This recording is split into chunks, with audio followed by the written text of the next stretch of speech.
So I'm just hanging out here, and I wanted to do a video talking about Sony, and specifically the Sony A80L here coming up for the 2023 OLED TV lineup. And I want to dive into and ask a question.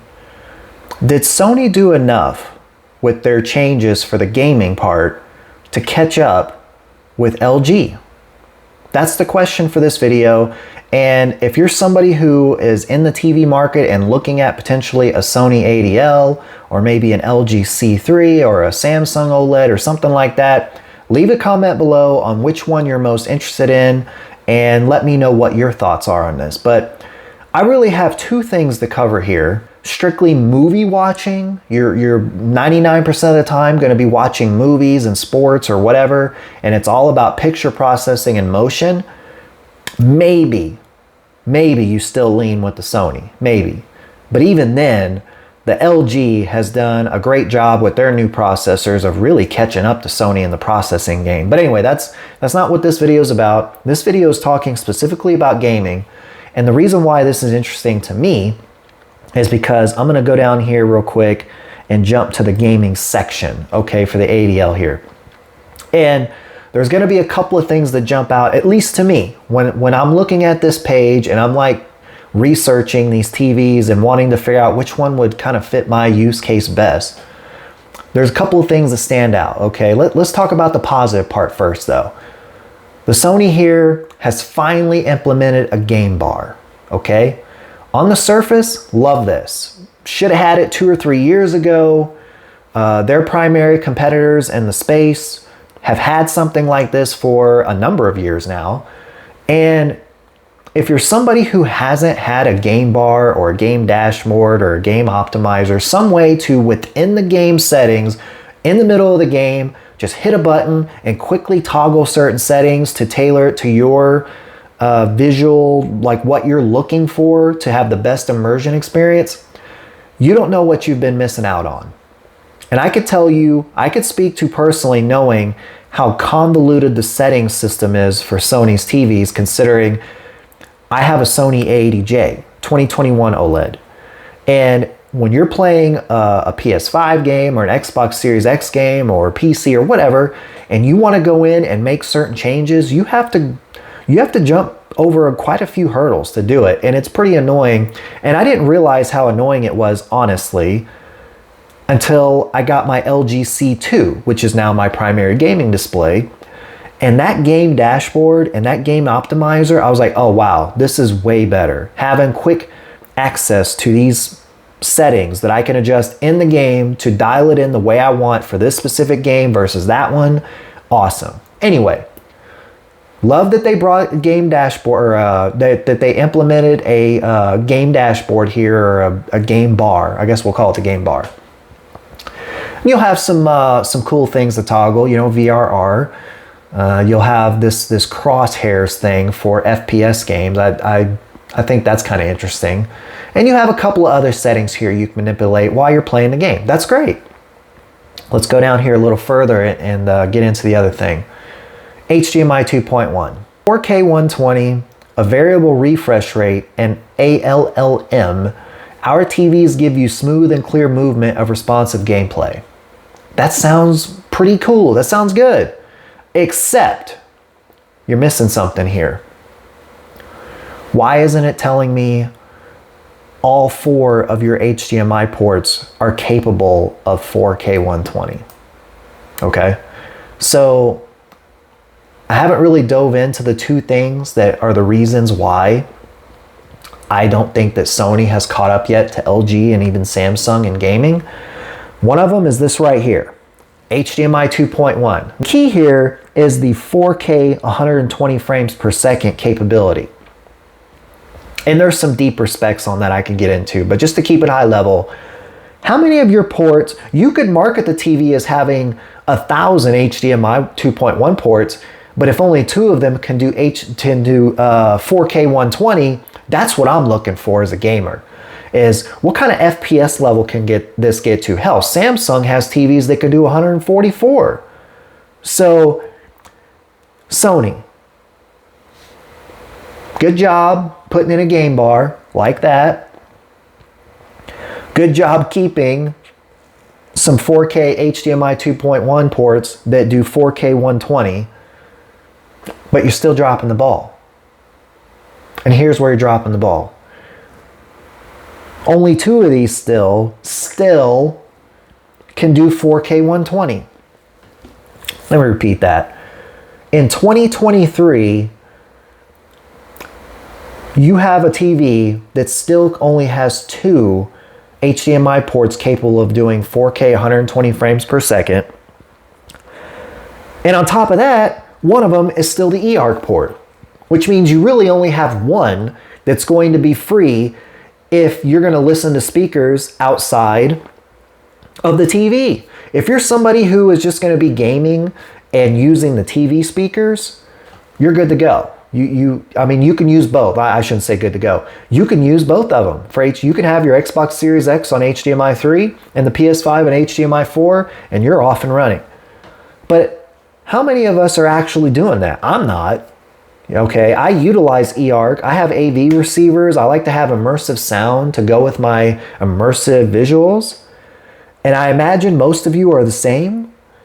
And so you're going to tie, one of those HDMI ports is going to be tied up with, for eARC, which means you still only have the one 4K 120 capable port in 2023. Or better yet, you skip that shit altogether and you just go straight to LG and Samsung and say, yeah, I'm not screwing around with that only 2 ports. I want to have both of my current gen consoles hooked up at the same time and not have to toggle an HDMI switcher to play one or the other. I want to have Series X and PS5 hooked up, and I just change the input. And I have my own set of settings on each one of those inputs, and I'm gone. I'm done. Okay, rant over. Sony still only has two HDMI ports capable of 4K 120. That just blows my mind. The other thing, maybe the less talked about thing, not readily on the surface thing, dimming. One of the things about OLEDs that had me concerned about gaming on OLED was the dimming, okay? I'm coming from buying super bright LED TVs from Sony, going backwards a number of years. I didn't have to worry about that. I wasn't worried about dimming while playing Call of Duty or Madden or something with static logos on the screen. I wasn't worried about the dimming. And with OLED, I knew, yeah, when you have those static images on the screen, those logos, it's going to dim the hell out of the screen. Where Sony still has not caught up is the ability to manipulate that outside of drastically altering the brightness settings. Now, I have some videos on my channel where I was gaming on my A80J with the PS5, and I kind of talk about, here are some settings to manipulate to try to reduce the amount of that dimming you're going to notice, and you will notice it, in my opinion. You will. I know I did.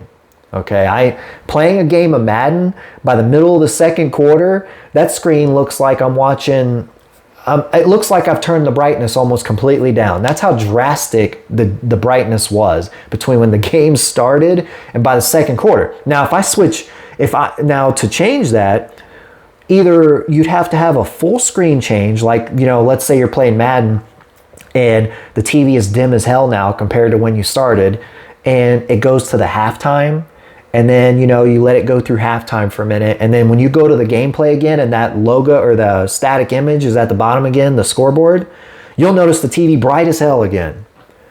And for me, that's annoying as hell. Okay, just to put it bluntly, that's annoying as hell. I know the TV has some things built in to protect the panel and to help with longevity, blah, blah, blah, blah, blah. But when I buy my displays, I'm not thinking about that. I'm wanting to get the best experience I can and enjoy my displays. And I'm not so concerned about longevity. I just want to enjoy them at their peak performance for as long as I can, okay? That's me. Now, there's some of you out there that probably think I'm an idiot. And they're like, oh, you should abide by the TV settings to help with longevity so it'll last 10 years. Well, maybe so, but that's not how I like to enjoy my displays. But anyway, dimming. To my knowledge, you still don't have a way to directly impact your experience when it comes to the logo dimming or ABL in general. One of the things that I have grown to really love about the LGs is there are things about that TV that you can manipulate, whether they be settings on the surface, meaning LG intended for you to have, or some settings that you can dive into that are not on the surface, that maybe on the surface, that maybe LG does not intend for you to access. But what I loved about the LG is that I had two ways to help with the dimming of the screen. Okay, you literally have a setting dedicated for logo brightness that you could jack it all the way up. Okay, and it'll really be aggressive with the dimming when it detects a Madden scoreboard or Call of Duty map logos and shit like that. But on the flip side, you can go behind the scenes, okay, and you can turn it completely off. Love it.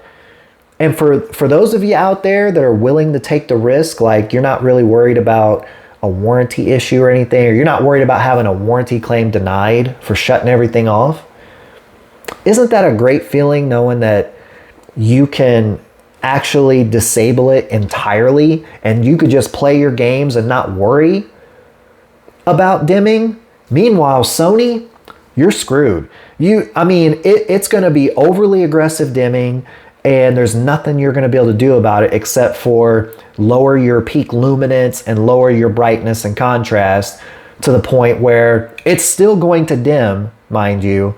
You just won't notice it as much because the screen is not getting much darker than when it started because it was already dark to begin with.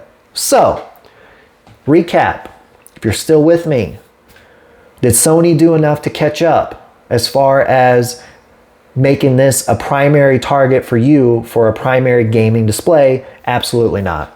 You still only have two HDMI 2.1s capable of 4K 120, and you're still going to have dimming in a way that you can't really do anything about it. That's my rant over. If you enjoyed the video at all, hit the like button. If you're new here, hit subscribe, hit the bell so you know when I do an upload. Until the next one.